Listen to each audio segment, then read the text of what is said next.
The beginning was from rather early. I was maybe 16. The the problem was that suddenly I found the necessity to share, to tell something what I couldn't just tell in simple words. And that meant that I have to find some solution. I was trying to write, photograph, and so on, and it was still not enough. And then, just by, let's say, accident, I've got to deep Sayan mountains, far in Siberia, in Soviet Union.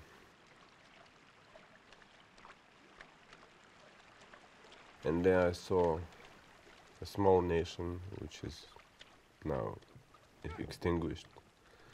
They almost do not exist.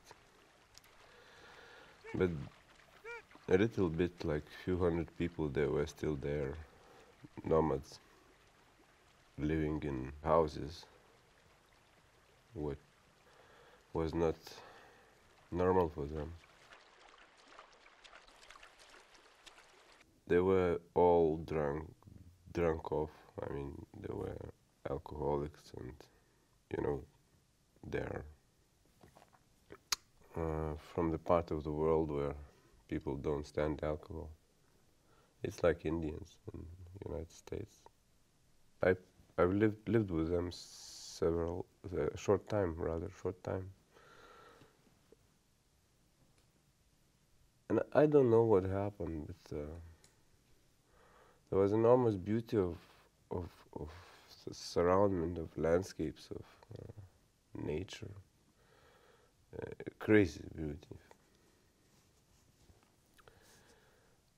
And at the same time, these people, destroyed, desperate,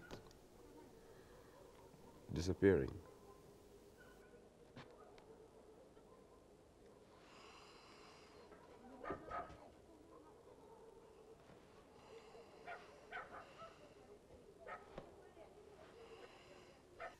You know, there is one saying, maybe that is the most important point. What is in Lithuanian, I don't know if it exists in other languages, that it's better to see once than to hear 100 times.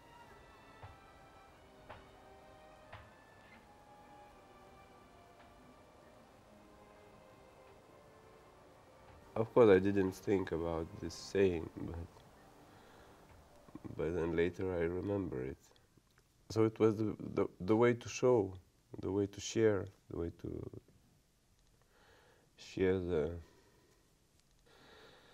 in fact, desperation of all our world and humanity, which is not only there, it's everywhere.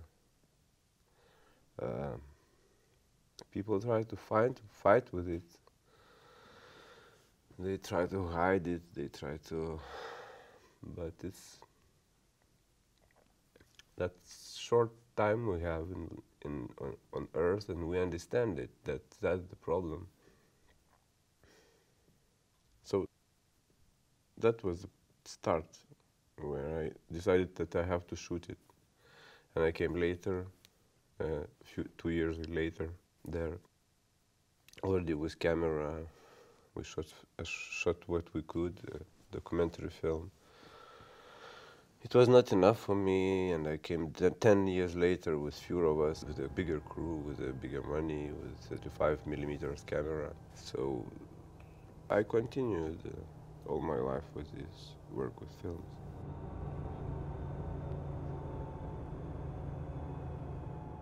In Soviet Union, you could access the big screen only when you are graduate. In fact, only one school in Soviet Union, it's GIK. And It was only one legal, normal way. In other cases, all what you do, was treated like amateur cinema. So I couldn't become a professional. It was impossible, absolutely impossible. I had to enter it. There was no other way. For the first feature film, I had the script already, and I started to search for actors. And one of my friends, she knew a girl, Katerina Golubeva. She was studying in Moscow, but in the theater school, another one. They have a lot of schools. And she made an appointment, and then we met. Very soon was clear that she will play that role.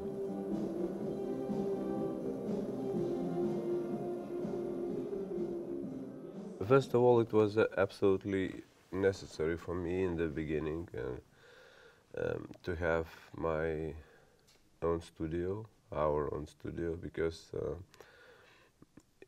at 89 there was only state studio, and I started with a film which was not state, which was like already private. It was a very, very beginning of this private or not state filmmaking.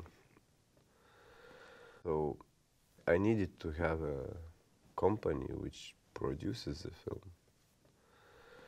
Otherwise, I wouldn't be able to make it. So we made it. Was the first in Lithuania. We were producing some films time by time by other directors, and it was important for them or for us, interesting. We had a lot of troubles because there were no,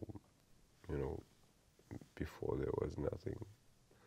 It was only government studio which had all Soviet states, one each, controlled by Moscow. There are two things most important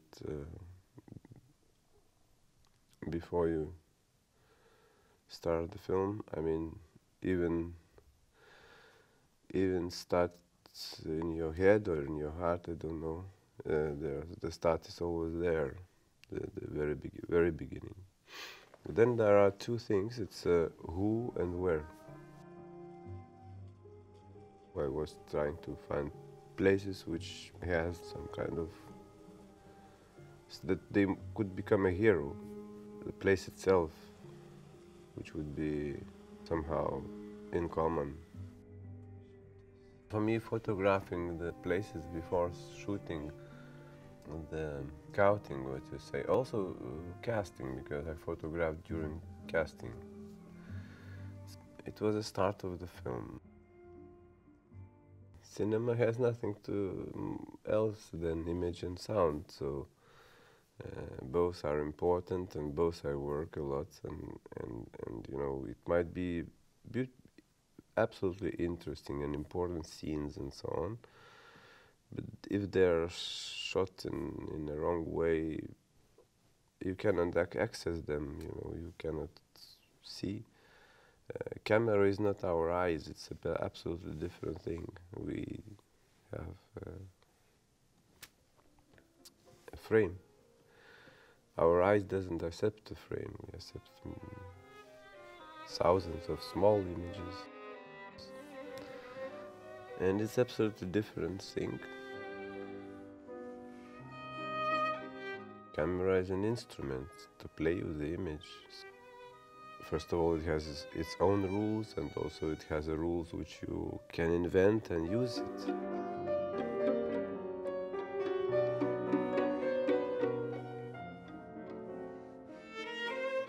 Sound in my films, or in general, in all films, it's a kind of choice from sounds, what you hear from all around, and that choice you have to make. You have to listen and make spectators hear what is important towards what you are looking and towards what you are hearing.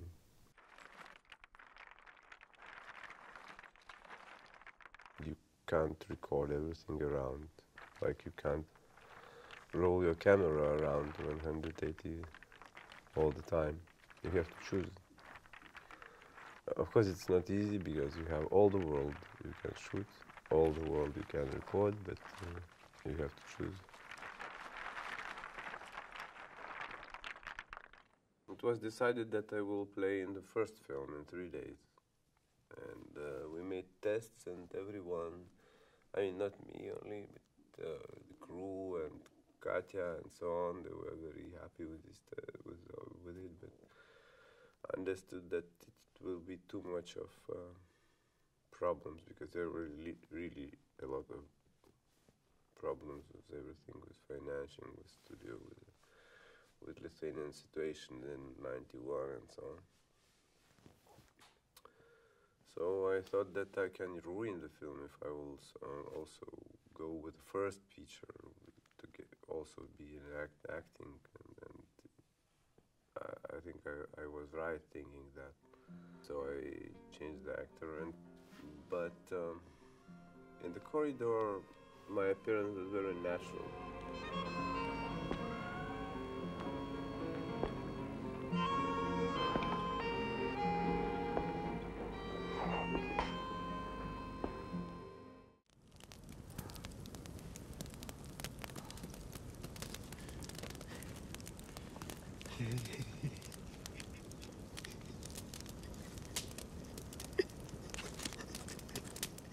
In Entière de Rosie, always when you didn't do something, you have to do it maybe later. So maybe I did it what I didn't do before. In the last film, Pistos and Our Dreams, it's different because it's like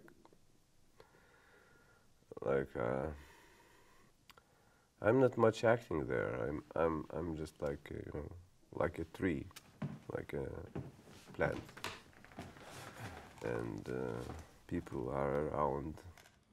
Imam kamerėlę. Imam. Ateik.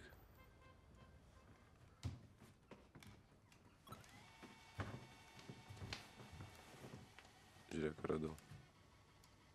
I thought that being there, it would be the only way I can make it happen to be fiction but not fiction, documentary but not documentary, in this way.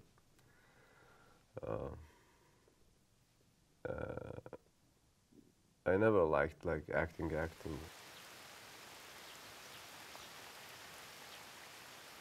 It's also simple that I just don't like the imitation of feelings, imitation of life.